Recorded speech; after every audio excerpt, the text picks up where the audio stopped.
Everybody's got a story. You just have to listen. Hola, I'm Joe Pardavila, and this is Good Listen. And today, Kayla-Brooke White tells her story. If you go to a therapist, have you ever asked them, hey, how'd you become a therapist? Well, probably not, because usually the questions go the other way, but I often wonder how a therapist becomes a therapist. So that's why Kayla-Brooke White is here. She's going to tell us how she became one, what drives her, and how she helps women and couples every day with therapy and life coaching. Kayla, how are you? I am doing great. How are you? I'm doing pretty good, although when a therapist asks you that, it's kind of a loaded question, but this is not a therapy session. We're just going to chat. But so I want to start with that, like therapy. I'm a Generation Xer. So the idea of therapy is like, oh, that's what crazy people do. That's what people Yeah. with problems do. Yeah. So I come from that generation. So full transparency, I've never been to a therapist, although my wife and mom probably thinks I should have gone to a therapist. I've never have. But tell me about the current state of therapy, because one of the things that I've noticed during my lifespan is the fact that those old cliche of like, if you go to a therapist, something's wrong with you, are long gone. I past guest, I had Sarah Tick, who's a dating coach. She said to me that women like to see on like dating profiles that a man who goes to therapy. So I'm assuming a lot of those cliches have come and gone, but tell me about the current state of therapy. Yeah. I think most people use therapy now as maintenance. I think a lot of people have realized that therapy can elevate your life. It doesn't necessarily have to mean that something's wrong with your life. I think people, even in really good places, can use therapy to gain skills like emotional intelligence, learning how to fight fair, communication styles, attachment styles that, like, using the dating example, if they're dating, it does help to know your attachment style. You're not really going to, most people are not out here learning the work of attachment theory in their own time. So I think I see a lot of, and I used to work a lot with more trauma based and maybe more specific demographics with people. Now, my current clients really seek therapy to elevate where they are now. Interesting. So it's almost like home improvements. Like there's a couple things they want to work on. And let's get to, before we get to how you help these clients, how you got to helping clients. Because therapist is one of those jobs that it falls under, doctor or physician or something like that. But Yeah. it's part of that umbrella because, as a kid, doctors, lawyers, firefighters, and then obviously there's a little more a nuance once you get later in life. So how did you find that path for yourself? Yeah. So I feel a little lucky that my parents, who are in their 60s now, they divorced when I was around 11 ish. And they actually put my brother and I in therapy because they didn't want to triangulate us. They didn't want it to be mom and dad, like us picking sides or any type of triangulation. So I actually started seeing a therapist at a pretty young age in around middle school, and I saw Wow. her through high school. So my experience started really young, and I remember loving going to her office. So I became a psychology and sociology double major when I was in undergrad, and I did one of my internship years at a pregnancy center during college, which that's kind of the thing with therapy is unless you are in grad school, you can't get internships doing therapy. So you kind of have to find ways to do it that are more nonprofit based because it's less clinical a little bit. So I did an internship working at a pregnancy center where we kind of are counseling women through options and, whatever they want to do. And then I took a break between undergrad and grad school, but the end goal was always to be a therapist. And that Wow. kind of started pretty young for me. That's pretty cool. It's funny, talking about your parents divorcing and putting you guys in therapy. I remember, again, showing my age, there used to be actual specials about what parents going through divorce and the effects of the kids. And I remember every time my parents got into a fight, I would cry, like, oh my God, mom and dad are getting a divorce, not knowing that, you're perfectly fine. But I think also the idea that the kids are fine on their own because kids are resilient It's Yeah. it's interesting that your parents were so proactive in Yeah. putting you guys in therapy at such a young age. Do you know where they got that idea from? Honestly, I do not know. That's a great question. I should ask them. I know it really started because for me, when they started dating again, that kind of rattled me. They didn't have a bad divorce. In fact, I don't really remember the intricacies of their divorce because they kept that away from us, which I think was a great thing. But I do remember around the time when they started dating again, they didn't want us to bash the other Yeah. parent. So I know, I would think that they wanted an outlet. They were like, okay, what's an outlet that they can have to go and talk to about some of these big feelings that's not going to tarnish like the relationship with either of them? Interesting. And it's obvious that had it impacted you, your life going forward. But when you were that kid, were you self-aware enough to realize that what you were doing was a good thing? Because I can imagine, again, I'm just assuming here, I can imagine that there probably weren't a ton of kids that you knew, your friends, that were going to therapy at that age. So did you realize what it was doing to you at the time? I honestly, I don't think so, and I don't remember talking about therapy as a child. Like for me, it was just we had our appointment every week, and that's what it was. And I viewed it more as I think like a doctor's appointment. Like, oh, I just go and talk to this person. I don't think it really resonated. Like, I don't ever remember having conversations with friends about therapy and what we're talking about. But I do remember really liking her. She was a woman and she was so validating. I remember when, especially my dad started dating someone because, the dad, daughter, stepmom dynamic can get a little tricky for some people. I remember her like bringing my dad in and she was so good at explaining to him where some of my feelings are coming from. I remember little things like that where I was like, wow, that's so helpful. But in the big picture, at the time, I don't think I realized what was going on. Yeah, as kids, we suck at self-awareness, but I was just Yeah. curious because you seem so advanced because you were going through this process, and I wondered if you even realized that it was having this effect. And obviously, it left an imprint in you that you were like, "This is what I want to do for the rest of my life." And was that what you were like in high school, and like right when you were going to make that decision to college, that it was like no question, therapy was the way to go? I was always an academic. I always prioritized school and education. So I knew I wanted to do something of, I don't know how to word that, like impact. I think that was always something that I wanted to do. I'm from a very, very rural town of, I mean, we don't have a stoplight in our entire county. So I knew I wanted to get out of there. And honestly, I didn't know, like a lot of bigger city people, I didn't know a lot of people who had forged their own career path. A lot of people that I grew up with, they stayed in the same job for 40 years and then they got retirement and then that's just what they did. So I always knew I wanted to get out of my small town. I wanted to do something of impact. And I always loved the mental health field. That's why I declared a psychology, sociology double major. And I think it was in college that I really solidified like this is what I want to do. That's awesome. And then so you go into that nonprofit space, but then how do you make the jump from doing that to where you are today, where it's a mixture of life coach and therapist? Well, tell me about that transition.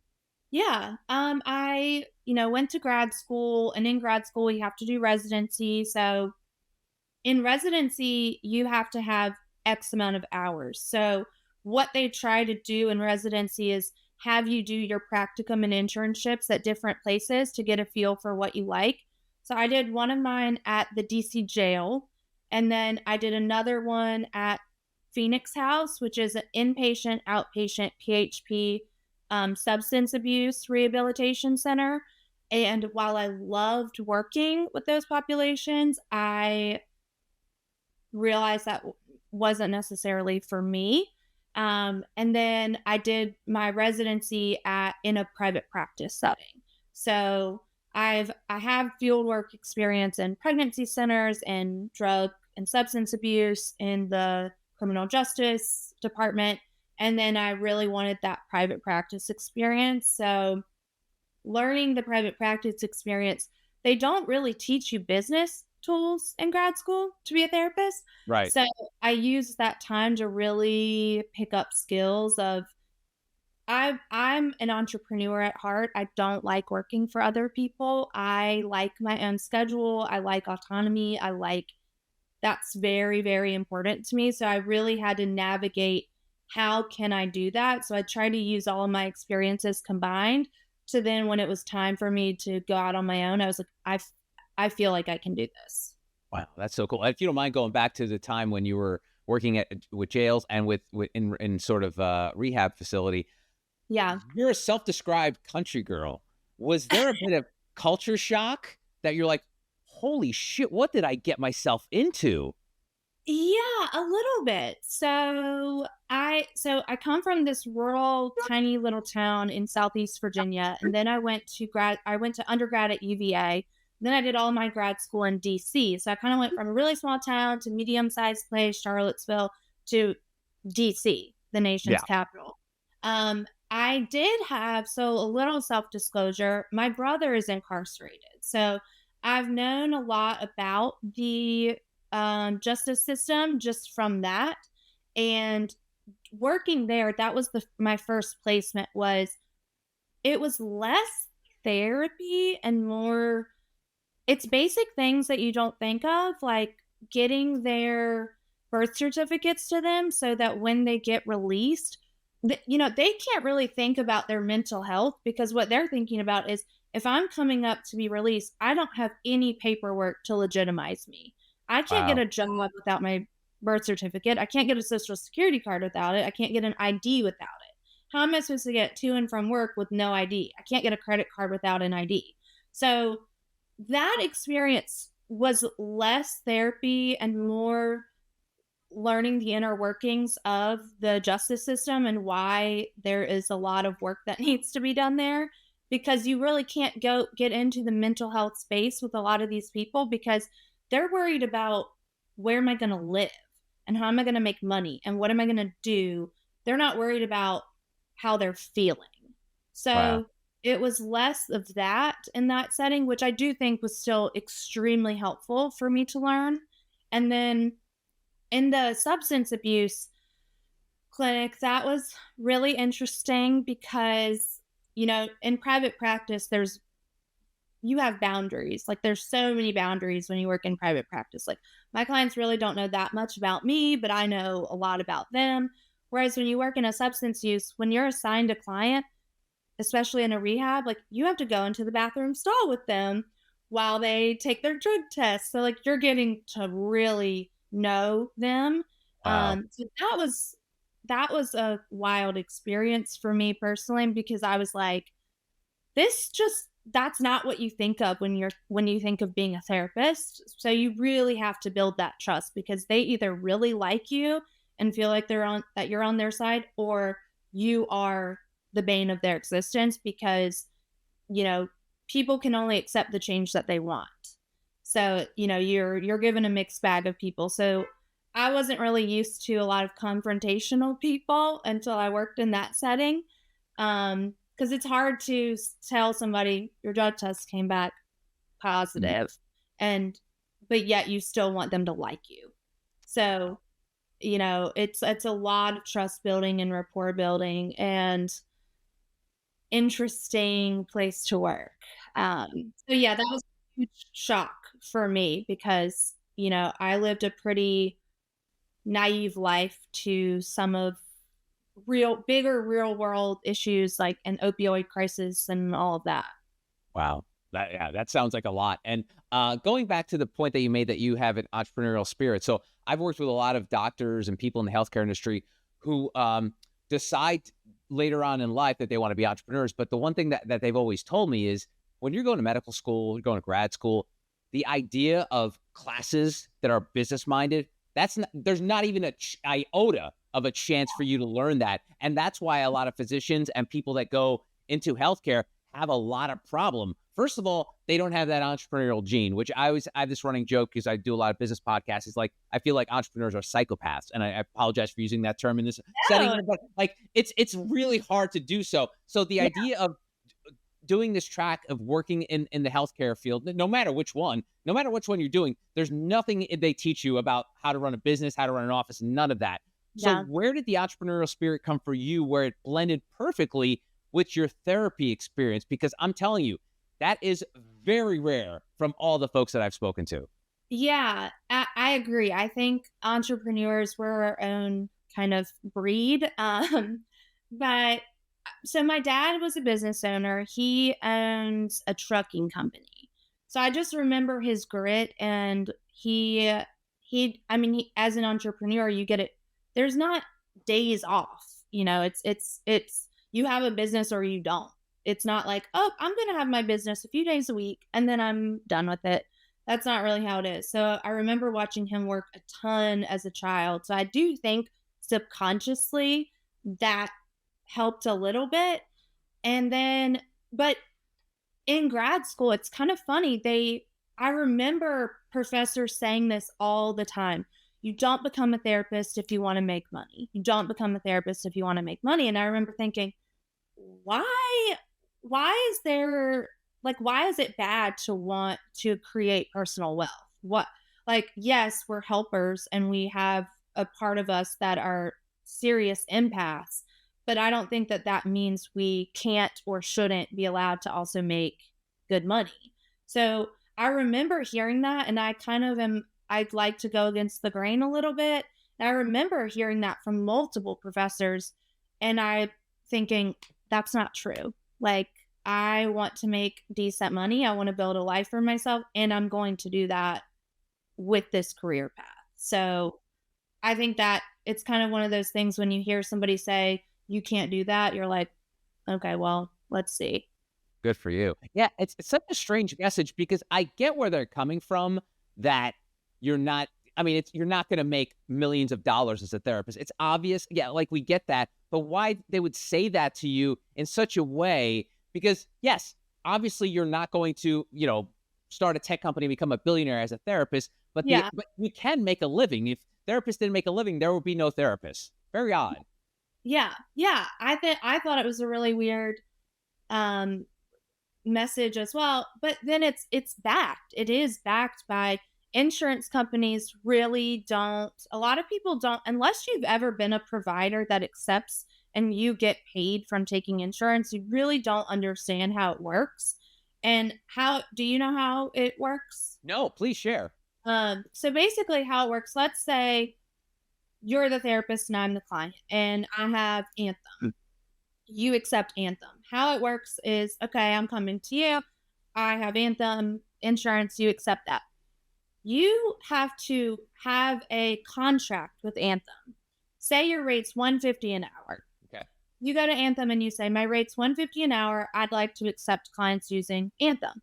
One would think that Anthem would pay you $150 an hour, right? With how much money insurance companies make. No, they are like, we will give you $60 an hour for every client that you see with Anthem. So you take $60. By the time you take out taxes and your overhead and costs and then pay yourself, you're working for like $10, $12 an hour. Really, truly. And that's how it is. And a lot of these big insurance companies, they don't let you renegotiate your contract for like 3 to 5 years. So once you lock in that rate and they don't negotiate with you because they don't have to, that's what you get. So if you work now, every client that you see with Anthem, instead of your $150 rate, you're going to get $60 from them. And they can take up to 90 days to pay you. So when you get started out, you might have 3 months before you even get reimbursed. Wow. So now, wait a minute, though. Doesn't the patient then pay the other remaining balance, though? No. You have a copay. It's all about insurance, but no. Oh, No. okay. No. So it's, that almost reinforces this idea that therapists don't make good money because they're not really legitimized by insurance companies the way that some other practitioners are. Wow, that sucks, man. I just assume that because I just know, like, listen, I go to the dentist, I give my insurance card, and then Yeah. I get a call back later, like, oh, your insurance only covered, 80%. You owe us, $40. I'm like, all right, I guess, and I just assumed it was the same way in the healthcare space. That's crazy. Oh, again, I apologize for that, but that's not that doesn't sound right. No, it's wild, and that's unfortunately why more and more people aren't accepting insurance and going into the coaching space because it's just, and then if you're like me and you wanted to work for yourself, you don't want to spend 20 hours a week billing for insurance. It's that's time that you can be, so it they almost keep you, I feel like that's the cycle that a lot of therapists get stuck in is they might not have that entrepreneur gene, and then if they do, it's hard to get started, so they just stay working in these other, modes of being a therapist because that's what's easy, because they don't make it easy for us to go out on our own. Wow, that sucks. And so now, as a therapist, how do you personally, if you don't mind talking about it, like, are you one of those where, hey, listen, I just can't accept a healthcare insurance because it's just not worth it at the end of the day? As much as you want to help people, Yeah. you obviously have a living to make, right? Yeah. I mean, for me personally, have just always, I just am upfront with people and I say, unfortunately, I don't take insurance. And if that is a restricting factor for them, I have referrals that I'll give them. And I feel lucky that it's never been a huge issue for me. Word of mouth and referrals have always been worked in my favor, which is great. I feel very lucky for that. I've never spent a dollar on marketing. But it's it is hard when there's a client who you can tell really wants to work with you and you just can't.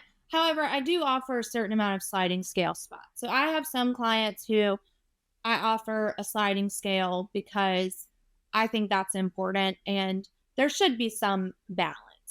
I don't necessarily think it's always fair to, so let's say I have a middle-aged lawyer and a college student. It doesn't make sense that they would be able, that might be, 2% of this person's monthly income, and that might be 20 or 30% of this Right. person's income. So I do offer like a sliding scale with some of my clients. Oh, that's great. That's awesome. And we talked about sort of the current state of therapy, and I'm just curious. As much as I hate talking about the pandemic, I almost want to feel like it never happened. But what is how is that? How did that change everything? Because I know there was the big push to virtual medicine at the time, telemedicine, all that. Did you embrace that at the time? What's it like now? Are more and more people coming back to the office to see you? Just give a rundown of how that's been going. Yeah, I was in DC when the pandemic started. So DC was very shut down. Nothing was open. We went completely virtual right when everything happened. So I noticed that we retained a lot of our clients because people actually had more time. Like, I used to have clients that they could only meet at 6 p.m. because they had to leave work at 5. So I feel like it benefited a lot of people. We definitely saw an uptick in people reaching out for therapy. And since then, it's a mixed bag. I feel like some people and certain generations, younger generations, they love Zoom, they love teletherapy or telehealth or whatever. But I have an office. I think for me, I like going into an office. There's something about it that makes me feel like I'm being, I don't know, one, just getting out of my house, but two, I like to give people the option. Like, I have plenty of people that are like, virtual's fine and great, and I love it. And then there's people that they like the space that a room holds that doesn't necessarily, that's not in their home. Like, they might not want the things that we are going through and opening up. I call it the boxes. Like, we open up boxes in some sessions, and maybe they don't want to do that in their bedroom or where their roommate can hear them or their spouse or kids or whatever. So I think a lot of people do really like having a space that's just for that they can then leave. That's cool. No, and the last thing about the pandemic is I always wonder what the lasting effects of it going to be. And my brother had a child on March 1st of 2020, so he's basically a pandemic baby. Lived in New Jersey, everything locked down, nothing going on, and it's an only child. And Yeah. I have conversations with him and my wife. I'm like, man, what is this? What? How will that, 2.5 year, just basically like people trapped in a house? How is that going to affect the child? And I know you don't work, you might still work with adults, but I'm just curious in terms of like the effect that those couple of years had on people Yeah. and what's the trail of it now? What are you seeing? I feel like couples were really, really impacted or stunted by it. I think the pandemic either strengthened a lot of people or it, you know, made them lose a few skills that are important, like communication skills or just social skills for some people. When you're not, every skill that we have is like a muscle. And if you're not working that muscle, it's going to get weaker and weaker. So, lasting impacts are, I think a lot of people didn't learn how to communicate their needs effectively. For instance, let's say you have a couple who's living in the same house, really couldn't leave for a long time. Maybe their needs were that they needed space, but instead that came out as they got used to just blaming the other person. Like, you know, you're in this cramped space. Does that make sense? Like, Yeah.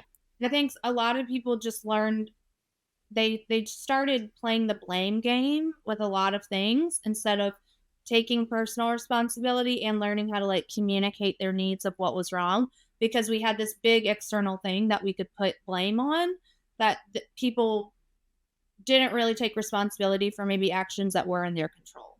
Like they'd be like, well, I'm cramped and we can't do anything. So they'd take that out on, whoever was closest to them or whatever their environment was when really um they I don't it's hard to conceptualize, but I feel like that's one of the biggest things is people not using that time to really become self-aware because it was so easy to be like the pandemic is making me feel like this. I feel what it's like, yes, that sucked and it was horrible.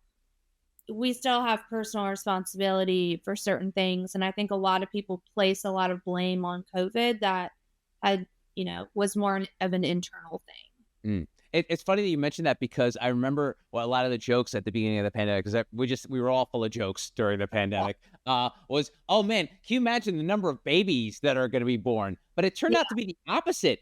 People kind of just lost their drive. They were still at home and they were with their partner, but they just were not in the mood because obviously, Yeah. global pandemics don't put people in a mood. Yeah. So, what do you think about that in terms of the what happened? Like those, do you feel like they're just lost years for a lot of people? I think some people, yeah. I really think when, especially couples, because I love working with couples, I think that it either made them stronger and learn how to be really good communicators because you had to be, because you were on top of each other all the time if you lived together, or it drove a huge wedge between people and they were like, I don't want to see you for like days because, I think there was this kind of separation between the two. And I think people either magnified, it was a magnifier. It either magnified the good that was in the relationship or it magnified the parts of the relationship that weren't really that great. So I do think for a lot of people and for kids, I've noticed some social skill delays with some kids and teens. You know, some of these kids went from being like 8 to 11. That's a huge developmental gap from going from, 8, that's around like second, third grade, to being a middle schooler. You were once in school with kindergartners and first and second graders, and now you're in school with seventh and eighth graders. Like that's a strange jump to make between that time period. Yeah. And you mix the pandemic with technology. I feel like the last few years it just has made more assholes. And I don't know if you see that in the therapy space, but to Yeah. me, I feel like the technology hardens us. It makes us people be mean and dismissive and cold. But then on top of that, you have more technology because of the fact that you can't go anywhere and see and interact with other people. So Yeah. tell me about this current state of assholeness. And I know it's a weird way to say it, but are you seeing that in terms of how that's coming up in relationships and how people are just becoming more hardened and more detached in their relationships with either other people in their current relationship or just in general with people in their hemisphere? I think technology is wonderful. We wouldn't be doing this podcast without it. I wouldn't. However, I think that technology has made a lot of cowards. I think technology is a great way for cowards to, keyboard warriors. Yeah. That's what they are. I think for a lot of people, the pandemic and not really having maybe social outlets, because what for people that maybe were really social and weren't able to get that out, maybe did become a little bit pent up and frustrated. And one of the only outlets we had was the internet during Right. COVID. So I definitely think that. But I think in general, people, I think most people do not use technology in a healthy way. I think people can hide behind it. I think people use it in very negative ways. I think it's a bully's greatest asset is is a cell phone. They can say and do whatever they want, or they think they can say and do whatever they want with no consequences. And it's, yeah, I think that that's like a crisis. And I think that's enhanced as technology has continued to grow. And we see it with AI stuff. We see it all the time of there's just more means to do harm the more technology that we have. And I do think that's really sad. So I try to personally limit it. I've been a victim of people on the internet. You probably have too. It's horrible. It's not fun to like receive things, but you have to also remember like there's only a certain type of person that uses um, technology to be mean, and those people probably aren't people I would surround myself with in real life either. So I Right. have to like remember that too. And on the flip side of that is you use technology for good. You have your popular Instagram feed, the Therapy Queen. Tell me about that divergence of being able to do what you do, but help more people through this technology that we've just been shitting on for the last 5 minutes. But how do you use it for good? I just like to post real life things. I don't really have a method to my page. Sometimes I'm like, I want to have a very curated page, but that's not real. I like my favorite people that I follow on social media are the ones that are authentic, that are the ones that are saying, my life might look perfect on the outside, but it's not. I'm having a really hard day. I'm struggling with this. So I really use it to, again, I like to magnify the good because who doesn't? If something great is going on in our life, we like to share that. But I also use it to magnify the things that aren't really great in my life so that other people can see, I think anybody with a social media presence, women particularly, it's there's a lot of people that look at accounts and they think, wow, that girl looks like she has everything together. She has this or she has that. And I think it's really important to sometimes be like, it looks like that, but that's not real. Like, what's real is this or that. Or, I got a bunch of messages from somebody yesterday on my social media account telling me I needed to be on Ozempic and I looked like a whale, like all these things. And I shared that to my stories. I was like, I get messages like this. And instead of responding, I am going to show. And I got so many messages from women being like, I would never think that you would get messages like that. Like, and thanks for sharing that because it shows me that like these bullies are not, that they don't discriminate. Like, it doesn't matter if you have 50 followers or 10,000 followers or a million followers. Like, we all are subject to some of these people on the internet. So I do like to also share that, even though that's vulnerable and nobody wants to share the things like that. But I think in this space of mental wellness, it's important to be like, things are not always perfect, and that is okay. In fact, that's a good thing. That's how we build grit and resilience. Wow. I mean, I yeah, so my social media is just like a lot of pictures of my dog, and I talk about my podcast and stuff like that. So I just don't understand how people get off on like the idea of sending a negative message to me. Just sounds like it doesn't sound like something and it's not, but it just doesn't sound like I'm just trying to find out what their motivation and what they get out of it. Like to me, I'm a huge proponent of self-awareness and understanding what's going on in your life and other people's lives. And to think that sending that message may make you may make a person feel good, and make the other person feel awful. Like, why would you ever want to do that? It just seems very, very weird. And I'll never understand it. Me neither. I think it's very weird. I think I mean, I really deeply believe that hurt people hurt people. So when someone's hurting, they tend to hurt other people. But I also think that there really are people that they don't really have fully developed, most of us have that, our prefrontal cortex, which helps us with decision making and judgment. I know, let's say we're both human. There's people that I don't care for, but I'm not going to go rattle off a message to them, especially with my name attached to it, which I wouldn't anyway, but with my name attached to it in the day and age that we live. But I really do think that that's part of it. I think some people don't think about the consequences of what they do because there's some delay in their judgment of, I'm just going to say this and forget about it. Well, it's the internet.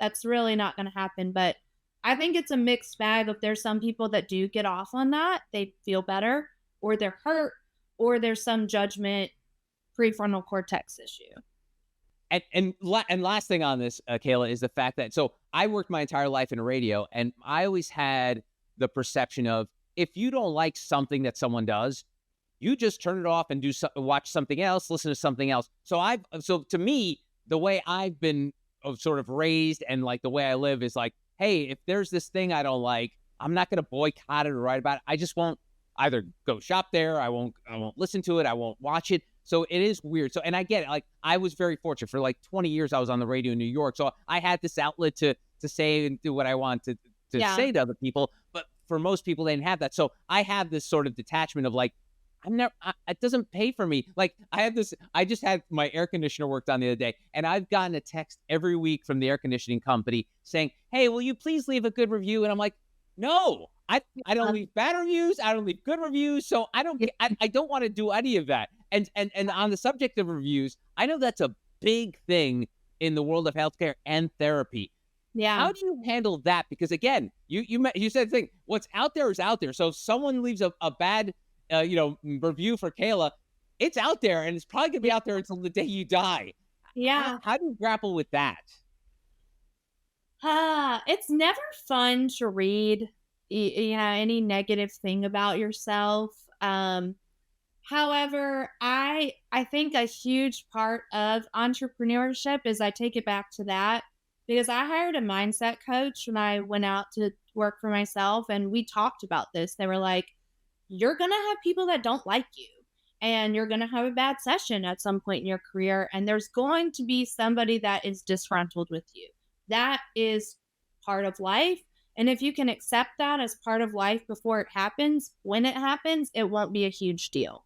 Because I think in the mental health field, I have to realize that not everybody is going to like me, and I'm not going to like everybody. So if I can accept that and remember that when that has happened, which I've had clients who were like, I don't think we're the best fit. It didn't really sting because I was able to say, that's fair. Like, that is fair. And everybody has bad days, but I'm fortunate so far that I don't have I don't think any negative reviews, but if I do, I don't read them. because it's not my business. I live by that. Other people's opinions of me are not my business. The only opinions I care about are the people that I truly feel like know me, which is a very, very, very few people. And if they're not those opinions, then they're not really based in true fact. So I have to like accept that and move on from it. I love that. And that's such a Southern thing that you just said, because a friend of mine who's from South Carolina has that same line, a little separate version, but he basically says other people's opinions of you is none of your business, which Yeah. is such a great way to live, but it's really, really hard. It's really hard because you're like, you don't want to come off as arrogant or cocky or whatever, but you also don't want to let the opinions of other people dictate how you portray yourself. Like, and there's a fine line between that. I think that a lot of people struggle with. Oh, I can only imagine. So let's converge technology in your entrepreneurship, because you also have an Etsy shop where you sell stuff like hot girls go to therapy and stuff like that. Tell me about that. They look great. So, but like who like people buy this stuff? Yeah, people buy this stuff. It's, I think it's fun. I think it gets a message across that's kind of cheeky. I I'm a pretty cheeky, witty, sarcastic person. And I don't think I really fully embodied that until I was in now in my 30s, where I'm like, that's just who I am. Like I like slogans and little cheeky things like that. So I was like, what's a way to get a therapy message across that also, I remember actually I got inspired by it because I saw a poster or something that said, my therapist knows about you. And I was like, that's great. I want that. Like I need that. So I I like a brand, and I think it's a little bit of a personal brand too. Like even like it, and hot girl doesn't mean it, I'm sure most people read that and think like, oh, physically attractive, but it's more of the concept of like, we all want to be like our hot version of ourselves. We want to be put together and feel good and look good. I think most people want that. So I tried to just make that like a fun little slogan and to be like, yeah, a lot of people go to therapy. Don't feel ashamed to go to therapy. I wear mine all the time and I get comments on it every time I wear it. They're like, where did you get that? I love that. And you say, hey, just go to my Etsy shop. You can buy one for yourself. Yep. Yep. Exactly. That's great. All right. So I want to wind our conversation down by talking about your work and the people that you see. Okay. For folks that might be listening to this and say, like, who does Kayla talk to? Like, what kind of problems? What are some of the common recurring problems that you see walking through your door on those virtual visits with the folks that you're working with? It really, I feel like I ebb and flow with who I work with. I work with a lot of, this is just at the most basic level, but self-esteem rooted in maybe that's anxiety or depression or confidence. I see a lot of that. I also see a lot of if someone is in a relationship or if they're a couple, learning how to fight fair. Like, we all know that couple that when they fight, they blow up and they don't know how to have that. What is the balance there? So I see a lot of couples who really want to come in and learn, like, okay, we're not always going to get along. So what do we do when we're not getting along? They kind of want that coach in that situation to be like, this is what, based on both of your needs, this is what probably needs to happen when there is conflict, or this is how to communicate when you are feeling a certain way, or this is what you do when your partner's feeling a certain way, or vice versa. So I see a lot of skills based clients that come because my style of like coaching is very direct and very, how do we get from point A to point B? If this is happening, this is what I think, based on what I know about you, what is going to help you. I used to do a lot more of the going back and processing work, but I really like the work of how I said in the beginning of the call, someone's already doing pretty well and they want to elevate and reach whatever that next level is in their life, whether that's finding a healthy relationship or maybe getting a promotion at work or getting a new job or enhancing their relationship. I actually got a text last week from a client. I was working with them as a couple, and she sent me a picture of her engagement ring. And she was like, I have news. And, we worked on a lot of skills. Like, they broke up actually, and I was still working with them as a couple, but just learning the skills to get back together because they did feel like they were healthy together, but they needed space, and they moved out of their home, and now they're moving back in the home and they're engaged. So it's like the power of learning skills is what I really like to teach people, I guess. That's awesome. All right, and lastly, the Golden Bachelor. I don't know if you saw the. I didn't watch the show, but apparently it's an older gentleman got with an older woman. Happy ending. Nope, they got divorced after 3 months. And I only bring this up because I'm using it as a jumping off point as to why relationships don't work and why it's so easy for people to get in and out of. And I'm talking about like seriously. I'm not talking about flings or that. Like you see marriages last months or a year. If you were to put your finger on the one reason why relationships don't work, and I know there's probably a million, what would one be that you feel like is one of the biggest drivers as to why relationships don't work? I have thought about this question a lot. My personal opinion is there's some difference of values. I think some people might say trust or communication or whatever. I think at the end of the day, we have our basic set of values that we live by, whether that's, how we like to spend our money or how we like to spend our time or how we like to communicate. And if those are not aligned, then it's going to cause issues for you. So I think it goes down to just your basic set of values. Like, are you aligned on the things that really matter? Because if you are, you can get through the hard times. You can have the hard conversations. But if you're misaligned on one of those things that might seem very basic, for instance, like social life, for some people that has a really high value. They really care about their community or whatever. How do you mesh that with somebody that likes to be home? And, at the end of the day, I think it's a differences in one of the core values that you have. And I didn't watch the season either, but I think that might have been one of the things because they were living separately. So maybe they didn't fully take into account, oh, my family is here and family is a very high value that I have, and I'm not willing to relocate because that means I'd have to disattach from the value of family that I have, and I'm not going to do that for a marriage. But it comes down to the value of family that person has. That's At least great. that's my opinion.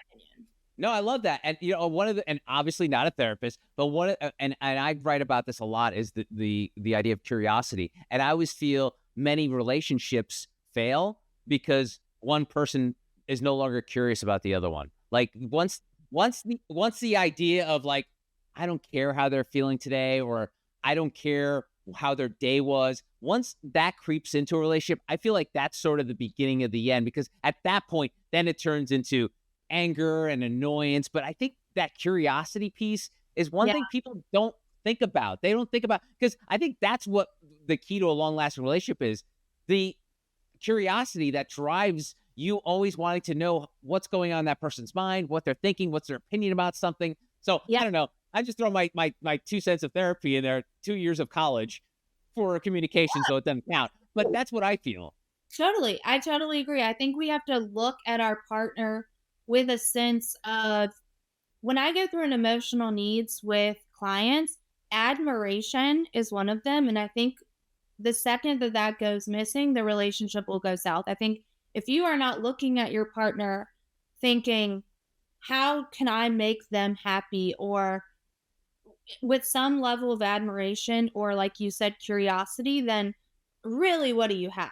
Like, we can go have a conversation about anything with anybody, but if you're not actively choosing to continue to have meaningful conversations with your partner, then that's a major red flag in the trajectory of your relationship.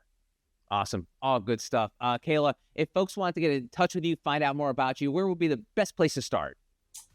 Instagram, The Therapy Queen. I remember when I got that handle, I was shocked that it still existed. And then my email is Kayla at Kayla-Brooke.com. So it's very easy. And you can email me from my Instagram as well. So yeah, thank you. That was really fun. And that's today's Good Listen. I'm Joe Pardavila. You can always connect with me on X, LinkedIn, and Instagram at Joe Pardavila or TikTok at jpardavila.